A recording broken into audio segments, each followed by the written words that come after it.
السلام علیکم ورحمۃ اللہ وبرکاتہ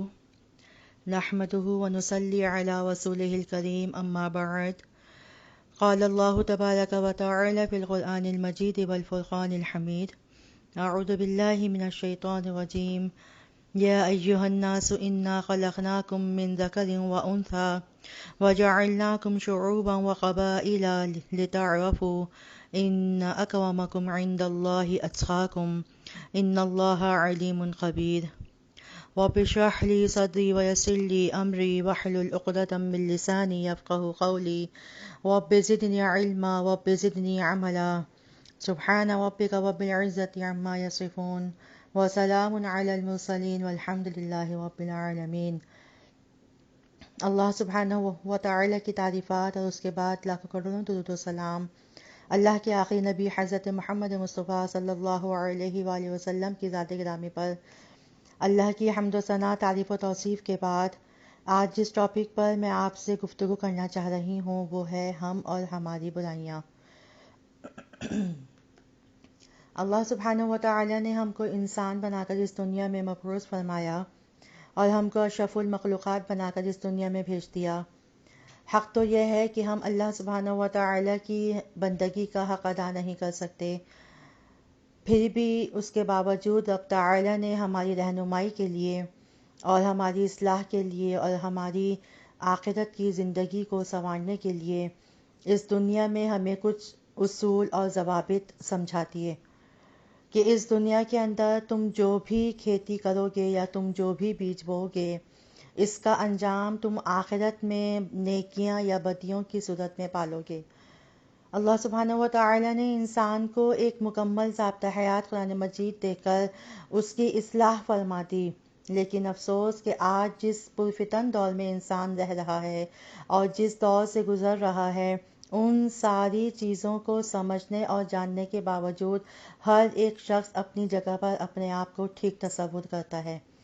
ہر شخص یہ کہتا ہے کہ میرے اندر کوئی برائی نہیں، میرے اندر کوئی خامی نہیں، میرے اندر کوئی عیب نہیں، اور اس برائی کی سب سے بڑی جڑ ہمارا اپنا نفس ہے،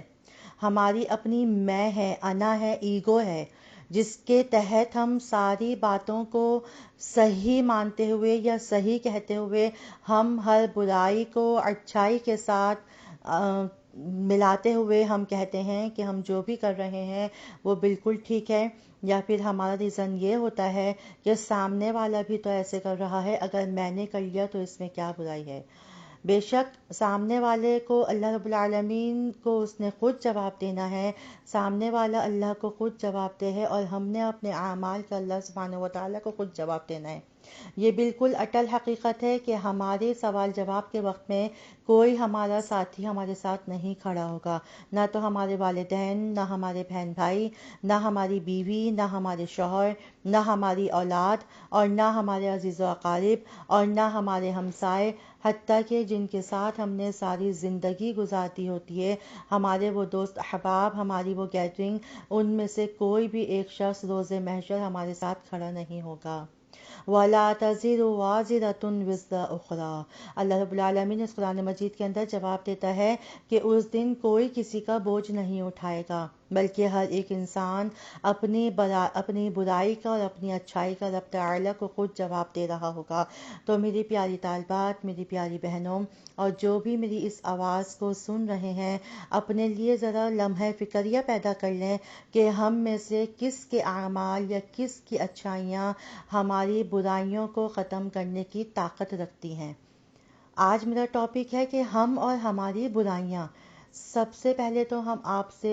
اپنے آپ سے یہ سوال کرتے ہیں کہ ہم کون ہیں، یعنی میں کون ہوں؟ میں ایک مسلمان ہوں، میں ایک مومنہ ہوں، میں ایک مومنہ اور مسلمان بندی ہونے کے ساتھ ساتھ میں اللہ اکبر ایک ایسی ساخت میں بنائی گئی ہوں جس کا رب تعالی نے حکم دے دیا کہ تم اپنے آپ کو چھپا کر کے رکھ لو، تم اپنے آپ کو گھر کے اندر بند رکھ لو، تم اپنے آپ کو بالکل ایسے چھپا لو کہ تمہارے پاس تمہاری حد، تمہاری چہرے تک، تمہاری خوبصورتی تک کسی بھی غیر محرم کی نگاہ نہ پڑ سکے۔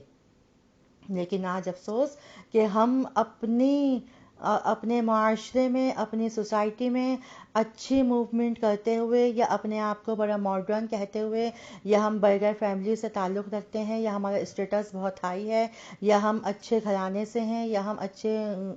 پوش علاقے میں رہتے ہیں، یہ اگر ہم نے اپنے آپ کو باپردہ بنا لیا یا ہم نے آپ کو چھپا لیا، تو پھر ہماری شناخت کیا ہوگی؟ ہمیں پہچانے کا کون؟ سب سے بڑی برائی تو ہمارا نفس ہے ہمارے ساتھ. ہم اور ہماری برائیوں میں سب سے پہلے ہمارا نفس ہمارا برا بن کر ہمارے سامنے کھڑا ہو جاتا ہے، اور وہ نفس اتنا غالب آ جاتا ہے ہمارے اوپر کہ ہم اللہ اور اس کے رسول کی بات کو سننا تو درکنار، ہم یہ بھی نہیں پسند کرتے کہ ہمیں کوئی نصیحت بھی کر سکے، ہمیں کوئی اچھی بات بتا بھی سکے، کیونکہ دنیا کی محبت اور دنیا کی رنگینیاں اتنی ہمیں بھلی لگتی ہیں، اتنی پیاری لگتی ہیں کہ ہم نے آخرت کی زندگی کو بھلا دیا ہے. اس لیے بھلا دیا ہے کہ ابھی تک ہم نے آخرت کی زندگی کو دیکھا نہیں ہے. دنیا ہماری آنکھوں کے سامنے ہے، سب اچھا کھا رہے ہیں، اچھا پہن رہے ہیں، اچھا اوڑھ رہے ہیں، اچھے طریقے سے رہ رہے ہیں، تو بس ہمیں دنیا مرغوب ہو جاتی ہے، دنیا پسند آ جاتی ہے، ایسے لوگ پسند آ جاتے ہیں. ہم چاہتے ہیں کہ بس ہماری گیدرنگ بھی ایسی ہو جس کو سب پسند کریں، جس کو سب بابا کریں. کیا کبھی ہم نے یہ سوچا ہے کہ ہماری گیدرنگ ہمیں اللہ کے ہاں ہمیں گناہوں سے بچا لے گی، ہمیں اللہ کے عذاب سے چھڑوا لے گی؟ ہرگز بھی نہیں، ایسا کبھی بھی نہیں ہوگا. اللہ رب العالمین قرآن میں کہتا ہے، تم اور تمہاری برائیاں، تمہاری گناہ، تمہاری بدکاریاں، اللہ نہ کرے تمہارے ایسے گناہ کہ جن پر عذاب واجب ہو جاتا ہے، اگر یہ لے کر تم روز محشر ہمارے پاس آ گئے، اور پھر ان گناہوں کو لانے کے بعد پھر روز محشر تم اپنے کسی ساتھی کو بلیم کرو، تم اپنے شوہر کو بلیم کرو، یا شوہر اپنی بیوی کو بلیم کرے، یا والدین اپنی اولاد کو، یا اولاد اپنے والدین کو، یا بھائی بہن کو، یا پڑوسی کو اگر بلیم کرے گا، کچھ کہے گا کہ ہم اس کی وجہ سے جو ہے اس گناہ کے اندر پڑ گئے تھے اور آج ہمیں یہ بھگتنا پڑ رہا ہے، رب تعالیٰ کی طرف سے غیب سے آواز آ جائے گی کہ کیا تمہارے پاس اللہ کا قرآن پڑھنے والے نہیں آئے تھے؟ کیا تمہارے پاس اللہ کے قرآن سنانے والے نہیں آئے تھے؟ کیا تمہیں اللہ تبارک و تعالیٰ کی طرف سے ہدایت کی توفیق نہیں ملی تھی؟ کیا تمہاری آنکھوں نے اللہ کی آیتوں کو نہیں پڑھا تھا؟ کیا تمہارے کانوں نے اللہ کے فرمانات کو نہیں سنا تھا؟ اس وقت پھر ہم کیا کہیں گے؟ رب تعالیٰ کا قرآن کہتا ہے کہ انسان اپنی گناہ، بدکاریاں اور برائیوں کے تحت اتنا عادی ہو چکا ہوگا کہ وہاں پر بھی اللہ رب العالمین کو جھٹلائے گا، اور اللہ رب العالمین اس کی زبان کی قوت گویائی کو چھین لے گا. اللہ رب العالمین فرماتا ہے، ہم پھر اس دن ان کی زبان پر مہر لگا دیں گے، اور مہر لگا دیں گے، اور ان کی زبان بند ہو جائے گی، ان کے ہونٹ سل جائیں گے. وَتُكَلِّمُنَا أَيْدِيهِمْ وَتَشْهَدُ بِأَرْجُلِهِمْ مَا كَانُوا يَكْسِبُونَ. جب ایسا ہو جائے گا تو پھر ان کے ہاتھ گواہی دیں گے، ان کے پاؤں گواہی دیں گے، ان کے باڈی لینگویج بولے گی. اور پھر اس وقت انسان اپنی باڈی کو یہ کہے گا، آج تمہیں کیا ہو گیا کہ تمہیں زبان کس نے عطا کر دی؟ وہ انسان کی باڈی بولے گی، وہ جسم بولے گا، قالوا انطقنا اللہ، آج ہمیں ہمارے رب نے بولنے کی طاقت عطا کی ہے، آج ہمارے رب نے ہمیں قوت گویائی دے دی، آج ہمارے رب نے ہمیں اتنی طاقت دے دی کہ ہم تمہارے ہاتھ کلام کر رہے ہیں، تمہارے پاؤں کلام کر رہے ہیں. یعنی کہ ایسی جو بھی برائیاں جس کو گناہ تسلیم کیا جاتا ہے، جن کو شریعت نے گناہ کہا ہے، جھوٹ بولنا، غیبت کرنا، لعن طعن کرنا، چوری کرنا، زنا کرنا، شراب پینا، کسی پر پاک دامن عورت پہ تہمت لگانا، کسی کے عیب جوئی کرنا، کسی کے بارے میں غیبتیں کرنا، کسی کا مال ہڑپ کر لینا، کسی کو ناحق گالی دے دینا، کسی کو ناحق تھپڑ مار دینا. حتیٰ کہ حدیث میں ایسا آتا ہے کہ اگر دنیا میں کسی نے کسی کو ناحق گھور کر بھی دیکھ لیا، آنکھیں نکال کر دیکھ لیا، تو روز محشر رب تعالیٰ اس کو سامنے اپنا کھڑا کر کے ایسا گھورے گا اور اس کو ایسی گھرکی لگائے گا کہ وہ انسان اپنے آپ میں ہی شرمندہ ہو جائے گا. یعنی رب تعالیٰ نے تو اس دن کو انصاف کا دن رکھا ہے، اور ہم سوچ ہی نہیں سکتے، ہم سمجھ ہی نہیں سکتے کہ ہم کیسی کیسی برائیاں کر جاتے ہیں، ہمارا نفس ہمیں کیسے کیسے کن کن برائیوں پر آمادہ کرتا چلا جاتا ہے، اور کس کس طرح ہم اپنے آپ کو جو ہے اللہ کے ہاں مجرم بناتے جا رہے ہیں۔ اللہ اکبر کبیرہ، ہم نے سوچنا ہے، ہم نے سمجھنا ہے کہ کون سی برائی ہے۔ اللہ اکبر، اخلاقی برائیاں ہمارے اندر کتنی ہیں۔ ہم کسی کو موٹا دیکھتے ہیں تو فوراً کہہ دیتے ہیں موٹا، منہ سے نہیں بول سکتے تو ہاتھ کے اشارے کر کے بتا دیتے ہیں کہ موٹا۔ کسی کو ہم ٹھگنا دیکھیں تو ہم اگر منہ سے نہیں بولتے تو ہم ہاتھ کے اشارے سے کہہ دیتے ہیں ٹھگنا۔ کسی کو کالا دیکھیں تو کالی رات کہہ دیتے ہیں، کسی کو بالکل کالا سیاہ رنگ میں دیکھیں تو اس کو کوئلہ کہہ دیتے ہیں۔ یعنی ایسی ایسی باتیں، ایسی ایسی چیزیں کہ جو انسان کے اخلاق کو زنگ لگا دیتی ہیں اور سامنے والے کی دل جوئی ہو جاتی ہے، سامنے والے کی دل کو جو ہے وہ تکلیف پہنچ جاتی ہے، اور پھر ہم ہنسی مذاق میں اڑا کر بات کو ختم کر دیتے ہیں۔ ایسی برائیاں جن کو ہم برائی تسلیم نہیں کرتے جب کہ رب تعالیٰ کے ہاں اس کی بہت ہی پکڑ ہے۔ اپنے آپ کو بالکل صاف ستھرا کیجیے، اپنے آپ کو برائیوں سے بچانے کی کوشش کیجیے، اپنی زبان کو غیبت سے پاک کیجیے، اپنی زبان کو گناہوں سے پاک کیجیے۔ جھوٹ ایک ایسی بیماری ہے جس کی وجہ سے انسان 100 جھوٹ بولنے پر مجبور ہو جاتا ہے۔ نبی علیہ السلام کی ایک حدیث ہے، آپ اللہ کے نبی کے پاس ایک صحابی آیا، ایک شخص آیا، بدو تھا، دیہاتی تھا۔ اس نے آ کر نبی علیہ السلام سے کہا، اللہ کے پاک پیغمبر، میرے اندر بہت ساری برائیاں ہیں، میں شراب بھی پیتا ہوں، میں چوری بھی کرتا ہوں، میں زنا بھی کرتا ہوں، اور میں جھوٹ بھی بولتا ہوں۔ نبی علیہ السلام، مجھے کوئی ایسی بات سمجھا دیجئے، کچھ ایسی نصیحت کر دیجئے کہ میں اس کو چھوڑ سکوں یا میں اس پر عمل کر سکوں، اور جس کی وجہ سے میری دنیا کے ساتھ ساتھ میری آخرت بھی اچھی ہو سکے۔ نبی علیہ السلام نے اس کو حکم فرمایا کہ اے شخصا، تو جھوٹ بولنا چھوڑ دے، بس تم مجھ سے وعدہ کر لے کہ تو جھوٹ نہیں بولے گا، تم کبھی جھوٹ نہیں بولو گے۔ وہ شخص کہتا ہے، اللہ کے پاک پیغمبر، میں مر جاؤں گا، میں اپنی زندگی کو ختم کر دوں گا، یعنی مجھے موت آ جائے گی، لیکن میں مرتے دم تک کبھی جھوٹ نہیں بولوں گا۔ نبی علیہ السلام نے کہا، بس تم اس پر ہی پابند ہو جاؤ، اور تم جو ہے بس اس سے اپنے آپ کو بچا لو، انشاءاللہ خیر ہی خیر تم کو پہنچتی چلی جائے گی۔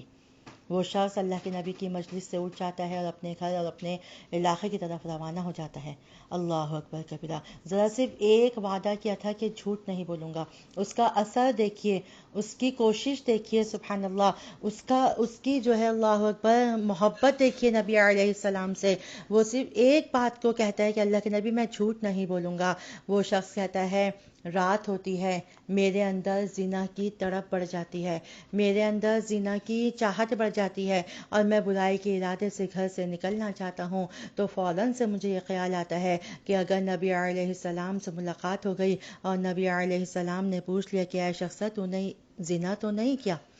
اور اگر میں نے جھوٹ بول دیا تو یہ تو نبی علیہ السلام سے وعدہ خلافی ہو جائے گی، اور اگر میں نے سچ بول دیا تو میں پیغمبر کے منہ کے اوپر، میں نبی علیہ السلام کے منہ کے اوپر اپنے گناہوں کا اعتراف کروں گا۔ وہ زنا سے رک جاتا ہے، پھر اس کے بعد اس کا دل چاہتا ہے کہ میں شراب پیوں، شراب کے قریب جاتا ہے، شراب کے قریب جا کر ہاتھ اٹھاتا ہے، پینا چاہتا ہے۔ اچانک سے اس کو ایک خیال آتا ہے کہ اگر نبی علیہ السلام نے مجھ سے یہ سوال کر لیا کہ اے شخصا، تو نے جو ہے وہ شراب تو نہیں پی، اور اگر میں نے کہہ دیا کہ نہیں، میں نے شراب نہیں پی، تو یہ تو جھوٹ ہو جائے گا،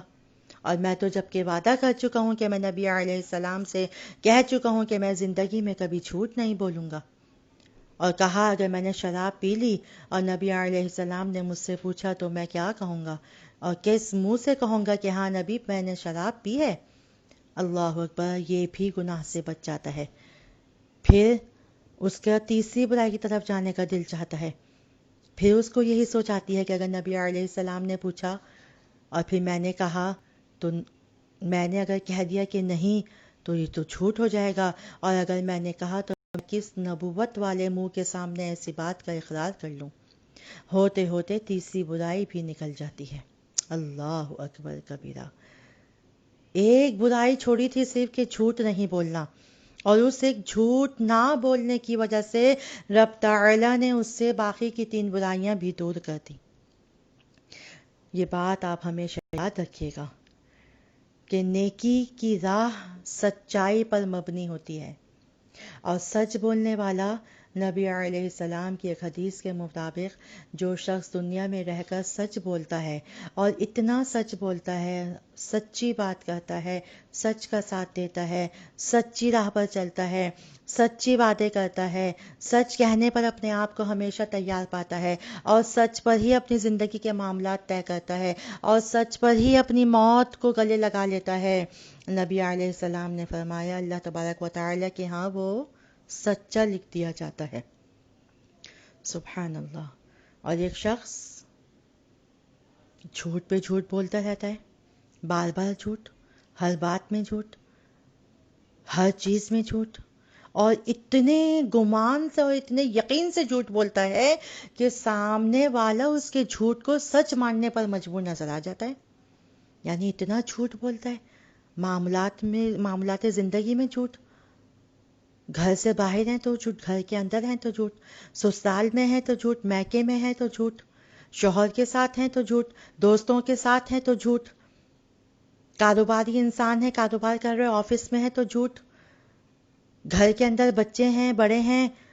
باہر دروازے پہ کوئی آ گیا تو نہیں ملنے کا موڈ تو بچوں سے کہہ دیا کہہ دو نہیں ہے گھر میں، یہ جھوٹ۔ یعنی ہم اپنے بچوں کو خود جھوٹ کی ترغیب دے رہے ہیں، ایسے ایسے جھوٹ۔ کہا کہ جب انسان اتنا جھوٹ بولتا ہے، اتنا جھوٹ بولتا ہے یہاں تک کہ وہ اللہ کے ہاں پکا منافق اور پکا جھوٹا لکھ دیا جاتا ہے۔ انا للہ و انا الیہ راجعون۔ یہ ہے ہماری برائیاں۔ ایک برائی کو چھوڑ دیجئے، صرف جھوٹ نکال دیجئے اپنی زندگی سے، یقین کریں زندگی میں امن آ جائے گا، آپ کی برائیاں آپ سے دور ہو جائیں گی۔ جو بھی شخص اپنی انا، اپنی ایگو کو اپنے پاؤں میں رکھ دے اور اپنی برائیوں کو خود گردان لے، خود دیکھ لے، تو وہ میں کہتی ہوں اس دنیا میں سب سے کامیاب انسان وہی ہے۔ میرا اپنا یہ ذاتی رائے، میری اپنی یہ ذاتی رائے یہ ہے کہ اس دنیا میں سب سے کامیاب انسان وہی ہے جو جھوٹ کو چھوڑ کر سچائی پر آمادہ ہو جاتا ہے۔ بے شک بہت مشکل راستہ ہے جھوٹ پر چلنا، لیکن یہ بات یاد رکھیے گا، کسی دانا کا قول ہے، کسی حکمت والے کا قول ہے کہ جس نے ایک دفعہ سچ پر، سچ کے راستے پر، سچائی پر قدم رکھ دیا، وہ ایک قدم اس کو بہت مشکل سے رکھنا پڑے گا، بہت چیزوں کی اس کو قربانیاں دینی پڑیں گی، اپنی خواہشات کی، اپنی انا کی، اپنے نفس کی، اپنے خیالات کی، اپنے ہر ایک چیز کی اس کو قربانی دے کر جب اس نے سچ پر پہلا قدم رکھ دیا۔ پہلا قدم اٹھانا مشکل ہے، پھر اس کے بعد اس کے لیے آسانیاں ہی آسانیاں ہیں۔ اور جس شخص نے، جس بھی انسان نے پہلی دفعہ جھوٹ بول دیا وہ نہایت ہی آسان ہے، بڑی آسانی سے جھوٹ بول دیا اور اس کو کوئی فرق ہی نہیں پڑا۔ کہا پھر دانا حکمت والے کہتے ہیں پہلی دفعہ جس نے جھوٹ بول دیا بڑی آسانی ہو گئی اس کو، لیکن اس کے بعد پھر اس کے لیے مشکل ہی مشکل ہے۔ کیسے؟ ایک انسان سچ بولنے والا ہے اور وہ سچائی کو اتنی استقامت کے ساتھ تھامے ہوئے ہے کہ اس کے ساتھ رہنے والے لوگ، اس کے دوست احباب، اس کے شوہر یا اس کی بیوی یا اس کے ساس یا سسر یا نند یا جٹھانی یا بہن یا بھائی یا عزیز و اقارب یا گیدرنگ یا آفس یا گھر سے باہر یا گھر کے اندر، ہر ایک کو بخوبی اندازہ ہو جاتا ہے کہ بھئی یہ تو سچ بولتے ہیں۔ انہوں نے بس 100 بات کی ایک بات کر کے معاملہ بتا دیا، بھئی ایسے نہیں ایسے ہوا تھا، اور ایسے نہیں ایسے کہا تھا، اور ایسے نہیں ایسے کام ہوا تھا۔ اب سامنے والا مطمئن ہوتا چلا جاتا ہے کہ ہاں بھئی یہ سچ بولتے ہیں، انہوں نے کبھی جھوٹ نہیں بولا۔ سچ ایک دفعہ مشکل ہے لیکن پھر بعد میں آسان ہی آسان ہے۔ اور جو جھوٹ بولنے والا ہوتا ہے وہ ایک دفعہ جھوٹ بول کر اب 100 مرتبہ جھوٹ بولے گا، سب کو چکرا دے گا، سب کو پاگل بنا دے گا، سب کو کنفیوز کر دے گا، سب کو پریشان کر دے گا۔ کبھی یہ بات کہے گا نہیں ایسے نہیں بلکہ ایسے ہوا تھا، نہیں بلکہ ایسے نہیں ایسے کہا تھا، نہیں بلکہ یوں نہیں یوں دیکھا تھا۔ سامنے والا ایک دفعہ کو ایسا وقت آ جاتا ہے کہ چکرا جاتا ہے اور کہنے پر مجبور ہو جاتا ہے کہ اس سے جھوٹا تو میں نے اپنی زندگی میں کسی کو نہیں دیکھا۔ تو کیا ہوا؟ دنیا بھی خراب، دین بھی خراب، اخلاقی طور پر بھی بگاڑ، معاشرے میں بھی، سماجی طور پر بھی، معاشرتی طور پر بھی کوئی عزت، کوئی بقا باقی نہیں رہی۔ اور جو سچے لوگ ہوتے ہیں وہ تھوڑے ہوں گے لیکن اپنے من کے، اپنے قول کے، اپنے اعمال کے، اپنے کردار کے، اپنے افعال کے، اپنے اقوال کے سچے ہوں گے۔ اللہ اکبر کبیرہ۔ تو ہم آج سے یہ عہد کر لیں کہ ہم اور ہماری برائیوں میں جو سب سے پہلی چیز ہے وہ کیا ہے؟ زبان کا سچا ہونا۔ زبان سے جھوٹ کو نکال دیں، سچے بن جائیں۔ اللہ تبارک و تعالیٰ بھی قرآن مجید کے اندر یہی فرماتا ہے کہ اگر تم مومن بن جاؤ، تم مومن مسلمان بن جاؤ، تم متقی پرہیزگار بن جاؤ، تو اللہ تمہیں عذاب دے کر کیا کرے گا؟ اللہ تمہیں تکلیف دے کر کیا کرے گا؟ اللہ تمہیں آزمائشیں دے کر یا تمہارا کوئی جان کا یا مال کا یا ایمان کا نقصان کر کے تمہیں کیا کرے گا؟ اللہ تو کبھی ضائع ہی نہیں کرتا۔ ہاں، وقتی طور پر کچھ مشکلات یا وقتی طور پر کچھ مصائب یا وقتی طور پر کچھ آزمائشیں تو انسان کا زندگی کا ایک حصہ ہے، وہ تو آتی رہتی ہیں۔ اگر اللہ تبارک و تعالیٰ کے انسان کو صرف خوشیاں ہی خوشیاں خوشیاں خوشیاں خوشیاں خوشیاں دیتا رہے وہ اپنی اس لائف سے بھی بیزار ہو جائے گا۔ یا پھر اللہ تبارک و تعالیٰ کے انسان کو صرف غم غم غم غم، تکلیف، بیماری، دکھ، بس دکھ دکھ دکھ دیتا ہے تو وہ بھی اللہ تبارک و تعالیٰ کی ذات سے مایوس ہو جائے گا۔ اللہ نے نظام زندگی بڑے اچھے انداز سے انسان کا بنا کر بھیجا ہے۔ کبھی خوشی ہوتی ہے، کبھی غم آ جاتا ہے، کبھی غم کے بعد پھر آسانی آ جاتی ہیں۔ اللہ تبارک و تعالیٰ کا ایک نظام ہے۔ اب اس کو گزارنے کے لیے اللہ نے جو ایک زندگی کے اصول بتا دیے، اس میں بتا دیا کہ تم اپنی برائیاں چھوڑ دو، اپنی زبان کی خرابیاں چھوڑ دو، اپنی دل کی منافقت چھوڑ دو، اپنی زبان کو پاکیزہ کر لو۔ ہم اور ہماری برائیوں میں سب سے پہلے ہمارا نفس آ گیا۔ اگر ہم نے اس پر کنٹرول کر لیا تو ساری برائیاں انشاءاللہ ہمارے اندر سے خود بخود ختم ہوتی جائیں گی، اور لوگ بھی ہماری سچائی کے دعوے دار ہوتے جائیں گے، ہماری سچائی کے متعارف ہوتے جائیں گے، ہمارے اس خوبی کو سراہنے لگ جائیں گے۔ اور یہ سب کچھ ہمارے لیے کیوں ہوگا؟ کیونکہ ہم نے اللہ کے فرمان کو سنا ہے، ہم نے اللہ کی باتوں کو سنا ہے۔ اللہ سبحانہ و تعالیٰ سے دعا گو ہوں کہ اللہ تو ہم سے ہماری یہ برائیاں دور کر دے، جن برائیوں کی وجہ سے معاشرے میں سماجی طور پر، معاشرتی طور پر بہت ہی بگاڑ پیدا ہو جاتا ہے۔ اللہ سبحانہ و تعالی ہم سے راضی ہو جائے۔ برائیاں تو اور بھی بہت ساری ہیں، اللہ تبارک و تعالیٰ کی طرف سے توفیق ہوئی انشاءاللہ تو اس کا پارٹ 2 بھی آپ کے سامنے ضرور ذکر کروں گی۔ ابھی آپ اس کو پارٹ 1 کے نام سے سن لیجئے، پڑھ لیجئے، یاد کر لیجئے، اپنے پاس اس کو سیو کر لیجئے، بار بار سنتے رہیے، آگے اس کو شیئر کرتے رہیے، آگے آپ ان کو بتاتے رہیے، اپنی بہنوں کو، اپنے بھائیوں کو، اگر بیویاں ہیں تو شوہروں کو، شوہر ہیں تو بیویوں کو، آپس میں ایک دوسرے کے ساتھ اس کو بتاتے رہیں، سکھاتے رہیں، سمجھاتے رہیں۔ اگر ہمارے کہنے سے، ہمارے بولنے سے ایک کی بھی اصلاح ہو گئی تو یہ میرے لیے اور آپ کے لیے بڑی سعادت کی بات ہے، یہ میرے لیے اور آپ کے لیے بڑی خوشیوں کی بات ہے، یہ میرے لیے اور آپ کے لیے بڑی کامیابی کی بات ہے۔ اللہ تبارک و تعالی ہماری اس کوشش کو ہم سے قبول فرما لے، اللہ رب العالمین ہم سے راضی ہو جائے۔ اللہ میری اس کوشش کو میرے والدین کے لیے اور میرے اساتذہ کے لیے اللہ صدقہ جاریہ بنا دے، اللہ رب العالمین ہم سے راضی ہو جائے۔ سبحانک اللہم و بحمدک، اشہد ان لا الہ الا انت، استغفرک و اتوب الیک۔ والسلام علیکم ورحمۃ اللہ وبرکاتہ۔